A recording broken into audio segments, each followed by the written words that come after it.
சுட்ட தோசை, அரிசி மாவும் உளுந்து மாவும் கலந்து சுட்ட தோசை. அப்பாவுக்கு 4, அம்மாவுக்கு 3, அக்காவுக்கு 2, குட்டி பாப்பாவுக்கு 1.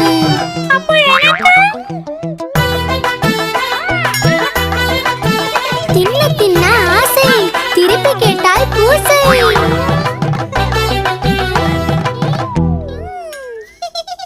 மொறு மொறு மொறு முறுக்கு எங்க பாட்டி சுட்ட முறுக்கு. மொறு மொறு மொறு முறுக்கு வாயில் போட்டு முறுக்கு.